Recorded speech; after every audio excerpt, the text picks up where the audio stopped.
Это защитники наших схем, компоненты, которые помогают сделать наше устройство безопаснее. Кто-то из них, выполняя свою функцию, сгорает раз и навсегда, а кто-то восстановится после аварии и снова встает на защиту. Всем привет! Это библиотека инженера. Все мы знаем, что в инженерном деле слова имеют значение. Когда мы слышим «предохранитель», мы представляем защиту. Когда слышим «самовосстанавливающийся», мы представляем вечный двигатель. Но в реальности компонент PPTC — это не волшебная палочка. Можно сказать, что устройство ведет себя частично обратимо. После срабатывания сопротивление уже не возвращается к исходному. Сегодня мы разберем, почему этот компонент помнит каждую вашу ошибку, почему он конфликтует с хорошей разводкой платы и почему для защиты транзисторов он подходит примерно так же, как черепаха для охраны склада. Мы пройдем путь от физики полимеров до реальных пожаров на плате. Поехали! И начнем с самого неприятного. С того, что PPTC вообще-то помнит все, что с ним происходило. Другими словами, начнем с его гистерезиса и старения, которые в даташитах прячутся за аккуратными обозначениями, а в жизни — за очень странным поведением схемы. Внутри PPTC находится композит из полимера и мельчайших частиц углерода, проще говоря, сажи. В холодном состоянии полимер работает как жесткий кристаллический каркас. Он буквально цементирует эти частицы внутри себя. Сжимая их с огромной силой на микроуровне, он заставляет крупинки сажи касаться друг друга и выстраиваться в тысячи микроскопических дорожек. По этим угольным мостикам электрический ток пробегает свободно, почти не встречая сопротивления. А при нагреве полимер изменяет свою структуру, скажем так, он расползается, становится более аморфным, частицы сажи расходятся, цепочки рвутся, и сопротивление скачком возрастает. Но вот что происходит, когда он остывает. Обратный процесс формирования этих проводящих цепочек восстанавливает их не полностью. Это и называется гистерезисом сопротивления или термическим гистерезисом. Звучит, мягко говоря, не очень понятно. Представьте себе смятый лист бумаги. Вы можете его разгладить, но он никогда не станет снова идеально ровным. Складки останутся. То же самое происходит с полимером. После первого срабатывания или после пайки сопротивление обычно становится выше и уже не возвращается к исходному значению. В даташите это прячется под термином R1 максимальное. Это сопротивление после того, как компонент пережил стресс, и оно может быть в 2 раза выше начального. Но есть еще кое-что похуже одного стресса, и это многократный стресс. Этот процесс называется старение. Представьте, что будет с параметрами предохранителя через 10, 20 или 100 циклов. Это уже другой компонент. Его структура устает, а рабочая точка смещается. Вы можете спросить, ну вырастет сопротивление на 0,2 Ома. И что? Это же совсем мало. Тогда слушайте историю, которая стоила участнику кучи нервов. Возьмем обычный USB-порт. Там 5 вольт. Ну а стандарт требует подать как минимум 4,75 вольта на вход подключаемого устройства. Мы ставим PPTC для защиты. У него есть свое сопротивление, плюс есть сопротивление кабеля и контактов. Сначала предохранитель новый. Пусть его сопротивление в холодном состоянии около 0,2 Ома, и остальные части канала питания дают в сумме столько же. Подключаем нагрузку, будь это внешний жесткий диск или что-то еще. При токе в полампера до устройства доходит примерно 4,8 вольта. Так что все отлично, мы в зеленой зоне. А теперь тот же порт, но предохранитель уже несколько раз срабатывал. Он постарел, его холодное сопротивление выросло, скажем, до 0,6 Ома. При том же токе до нагрузки доходит примерно 4,5 вольта. Мы попали в красную зону. Отсюда и мистические отваливания дисков, и разрыв связи по Wi-Fi после нескольких срабатываний защиты. Пользователь переустанавливает операционную систему, меняет драйвера, а проблема в маленькой детальке, которая тихо украла ваши полвольта. И заметьте, все это мы обсуждали на холодном столе, без шкафа, без жары, без соседнего горячего радиатора. Как только мы добавляем к этому реальную плату, медь и температуру в корпусе, PPTS становится еще проблематичнее. Давайте посмотрим, что делает с ним тепло. Глава 2. Тепло, враг и друг.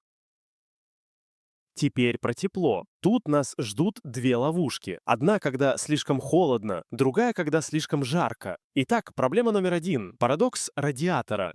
PPTC работает на тепле. Чтобы выключиться, он должен нагреться. Разработчики печатных плат любят делать широкие дорожки и большие полигоны меди. Это правильно для большинства случаев, но не для PPTC. Здесь это фатально. Мы назовем это эффектом паразитного радиатора. Широкая медная дорожка эффективно отводит тепло от предохранителя в SMD-корпусе, и он не может набрать нужную температуру. На плате с большими полигонами меди его ток и время срабатывания сильно меняются. Он может не перейти в высокое сопротивление там, где вы этого ждете, по даташиту. Вам придется предусмотреть термобарьеры на печатной плате. Проблема номер 2. Температурный дерейтинг. А теперь обратная ситуация. Жара. Для PPTC все равно от чего греться, от тока внутри или от горячего воздуха снаружи. Если ваше устройство стоит в закрытом шкафу, где плюс 70 градусов по Цельсию, или рядом стоит мощный MOSFET, то полимер уже на взводе.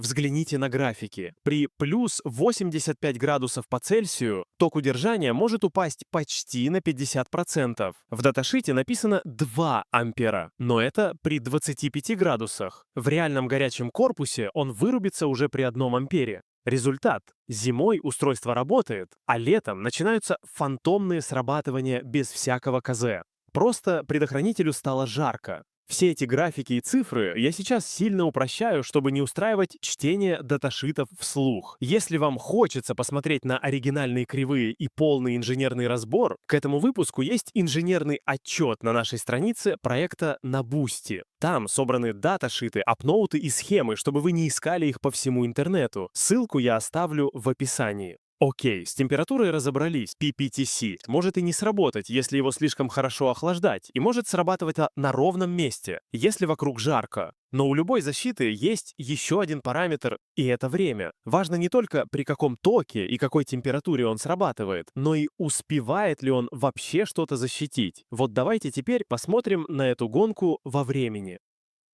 Глава 3. Временной домен. Слишком медленный телохранитель.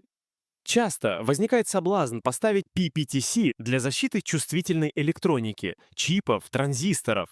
Кажется, что это удобно, сработает и восстановится. Но попытка защитить нежный кремний с помощью теплового компонента приводит нас к проблеме несогласованности временных шкал. Давайте добавим конкретных цифр, чтобы вы почувствовали эту проблему. Это гонка. На одной дорожке силовой транзистор MOSFET. При жестком КЗ он сгорает за микросекунды. Ну, пусть за 1 миллисекунду, если повезет. На другой дорожке PPTC. Открываем даташит. При токе чуть выше номинала он может думать минуты. При серьезной перегрузке, скажем, в 5 раз выше номинала, типовым значением является от 0,1 до 0,5 секунды. Сравните, 1/1000 секунды у транзистора и 0,5 секунды у предохранителя. Кто победит? Ответ очевиден. Транзистор успеет умереть 500 раз, пока PPTC только начнет нагреваться. Он спасет ваш кабель от пожара, дорожку от выгорания, но не успеет спасти нежный кремниевый чип. И вот вроде бы все ясно. Транзистор умирает за миллисекунды. PPTS приходит уже на пепелище и в лучшем случае спасает проводку. Но самое забавное начинается дальше, после того, как он все-таки сработал. То есть у нас появляется еще один режим. Снаружи он как бы отключился, а внутри живет своей жизнью. Но до следующей главы очень важно поставить лайк и подписаться. Глава 4. Метастабильность. Отключен, но живой. Итак, срабатывание произошло, но неверно думать. Он сработал, цепь разомкнута, тока нет. Это ошибка. Ток течет через предохранитель. Это называется состояние защелки, latched state. Чтобы оставаться выключенным, предохранитель должен постоянно греть сам себя. Через сработавший PPTS течет ток, и в зависимости от номинала и напряжения это могут быть десятки миллиампер. Этого тока недостаточно, чтобы включить устройство, но для маленькой батарейки этого хватает, чтобы посадить ее за часы-дни. Или, если повезло, за неделю. А еще он горячий. В сработанном состоянии он может держать около 125 градусов Цельсия. И если рядом есть элементы чувствительные к температуре, то он может им навредить. Финал, чек-лист и резюме. Итак, PPTC-компонент непростой. Значит ли это, что его нельзя использовать? Конечно, нет. Он дешевый, надежный и незаменимый, если знать правила. Мы собрали здесь целую коллекцию эффектов: гистерезис и старение, зависимость от температуры и разводки, медленную реакцию и метастабильность. Чтобы это не превратилось в разрозненный набор сведений, давайте упакуем все в 3 простых вопроса, которые стоит задать себе перед тем, как ставить PPTC в схему. Мини-чек-лист, какие вопросы надо задать себе. Первое. Хватит ли ему сил в жару? Я не смотрю на ток при 25 градусах Цельсия. Берем максимальную температуру внутри корпуса, скажем, плюс 60 градусов Цельсия. Смотрим график дерейтинга и проверяем, выдержит ли он рабочий ток там. И добавляем еще 20% запаса. Второе. Попадаем ли мы в окно токов? Аварийный ток должен быть больше тока срабатывания, но меньше максимального тока, который просто выведет из строя этот предохранитель. И не забываем про максимальное напряжение. Третье. Успеет ли он? Открываем график ток-время и проверяем, не сгорят ли мои дорожки и кабели быстрее, чем сработает этот неспешный защитник цепей. Читайте даташиты, смотрите на графики, а не только на первую страницу. И тогда сюрпризов не будет. Поэтому если вы ставите PPTC, считайте не только ток, но и тепло, время и старение. Это была библиотека инженера. В телеграм-канале новости и короткие заметки, на Бусти подробные материалы и подборка документов к этому выпуску. Ссылки в первом закрепленном комменте. До встречи!